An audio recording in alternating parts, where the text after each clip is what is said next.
approve the June 11th minutes. Ms. Jankowski, or Dr. Jankowski, I apologize. Yeah, I just wanted to suggest we change some of the wording here. There's a sentence saying that I requested for your motivation to apply to run for presidency.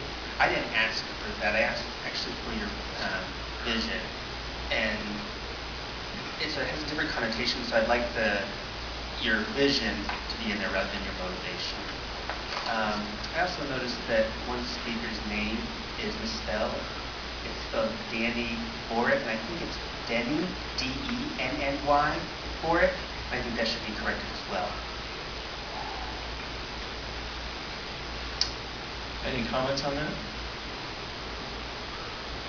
I guess I would like to entertain a motion that Dr. Jankowski's changes be made to the board minutes and the board minutes be approved.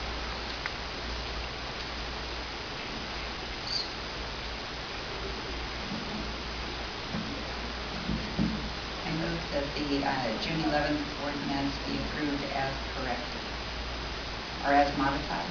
Is that what I said? Second. I'll second. Any comments or questions?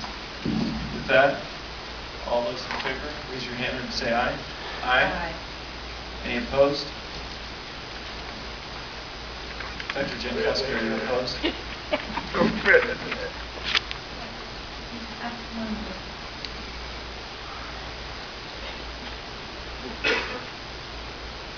I was voting in favor. Oh, okay, okay. So the Now minutes I are have a passed. question, though, a separate question. Dr. Jankowski. I have a question. In the future, if I do see an error in the minutes, shall I notify them immediately, or do I wait until the next board meeting for us to approve it with the correction? Ms. Roberts. I would recommend if you get the minutes early enough and can get it to them so that they can be sent out to the rest of the board members in a timely manner, then I think it would expedite the process. That would be my recommendation. I actually prefer to do it that way myself, so I will do that. Thank you. Okay. We're now on item number 6, the superintendent's report, and the superintendent, as I stated, is attending to an extreme family emergency. Staff, was there anybody here to make the superintendent's report, or can we just table that until the next meeting? Okay. Can I have a motion to table number 6? Item number 6? Second. All right, motion. Okay. I don't have a request for a public comment on that. Remember, you skipped me before, and I said I knew you would do it this time. Without objection, let's have her make her public comment. So, Ms. Sizemore, we'd be happy to have you come up and make a public comment, even though it is probably, because we're tabling this, I'm allowing you to make a comment, but the item is not being heard. So if I can, you hold 1 second, and we have a motion and a second to table item number 6. All in favor, say aye. Aye. Any opposed? Ms. Sizemore, now I'd be happy to let you make your comment. Thank you very much. I appreciate that. I do have a written statement. I will try. Please tell me if I'm going too fast. And I'll try to be as quick as I can. I was hired by Dr. Rahman in August of 2008. I was immediately inspired by her, and in turn became immediately devoted to Asdb because of her devotion to the school. When Nancy was put on administrative leave, it felt like a punch in the gut. Immediately, the atmosphere on campus changed. Staff were concerned that their computers were being watched, that cameras had been installed in their offices, and they felt the loss of their protector in Nancy Long. It is absolutely paranoid for the majority of staff to feel this concern, but for me and for the 3 deaf administrators, it was quickly proven that we have had something to be paranoid about. The atmosphere on campus is quite honestly toxic, especially for the summer staff. We all feel unsettled. We don't know what will happen next on campus, and it is very difficult to watch Mr. Hill walk around on campus laughing with Terry Pritchard as if nothing has happened over the past few months. I am sure the situation has been very difficult for Mr. Hill and stressful, and I would have sympathy for him. if he had made an ounce of effort to communicate with the students on the Tucson campus. He promised on numerous occasions to meet with the student body government, as well as canceling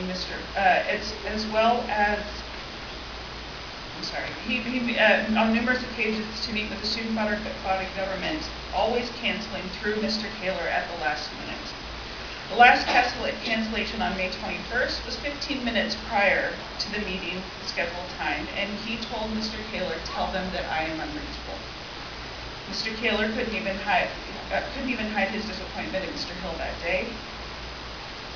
If Mr. Hill had made a single effort to communicate with the students and the staff, I am positive that the protests and the unrest would have stopped.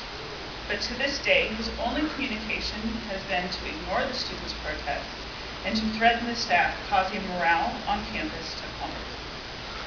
In April, I was had a talking to by Mr. Kaler and Ms. Lunger. Sharon Lunger sat quietly while Mr. Kaler, who is not my supervisor, called me a rabble-rouser and told me that I needed to stand down.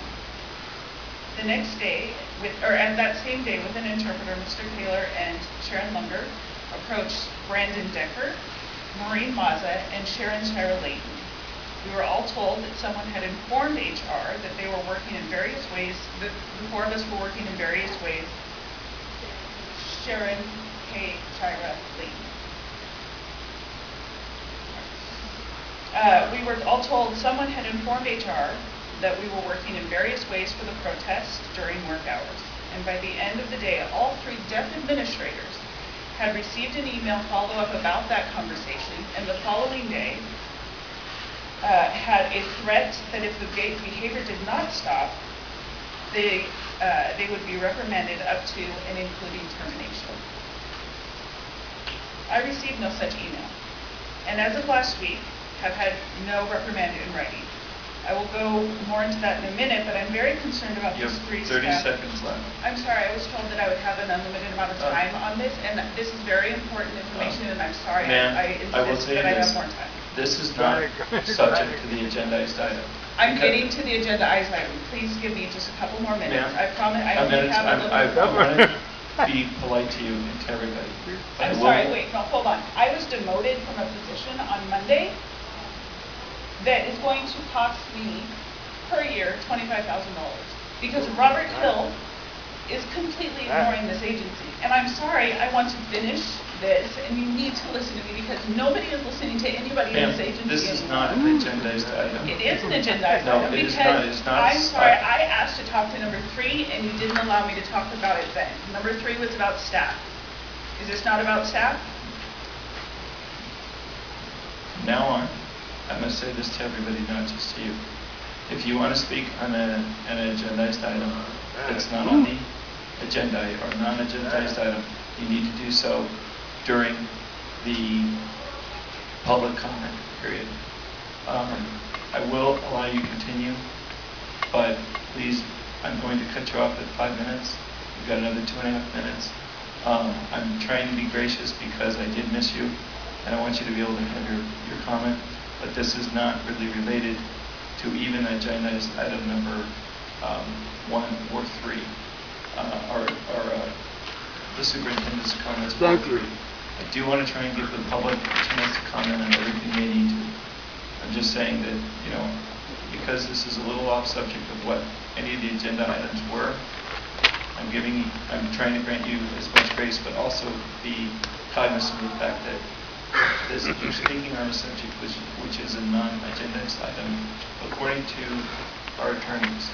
So I will allow you to continue to speak because we're not going to get your time. Please try to wrap up in another 2.5 minutes. Okay. I was demoted to administrative 1 for my dual position of admin assistant and educational interpreter on Monday of this week. Anita informed me that both of my positions were acting details. And so they were fixing the actions that were done over the past few years, and I'm losing $10 an hour to go into an IEP scheduled position. I have a PTA that you all received in an email from me on Monday that shows these positions were not acting details. Furthermore, the positions were moving me into the most difficult position on campus, And Ms. Sharon Lunger has handed me a binder and said, everything you need to know is in here, and they expect me to train myself. They're doing so and setting me up to fail in this position. And as for one of the reasons why it's considered an acting position or acting detail is because I did not interview for the position, and for the admin assistant 2 position, I asked Dr. Amen if I could please interview for it, and she said it's already decided, and Robert Hill's going to take care of it for you, so you don't have to worry about it, so we don't have to waste our energy of the staff to go through the interview process. And as long as you're in good favor with Mr. Hill, he'll take care of you. He'll just take care of it. Don't you worry about it. But then as soon as you fall out of favor,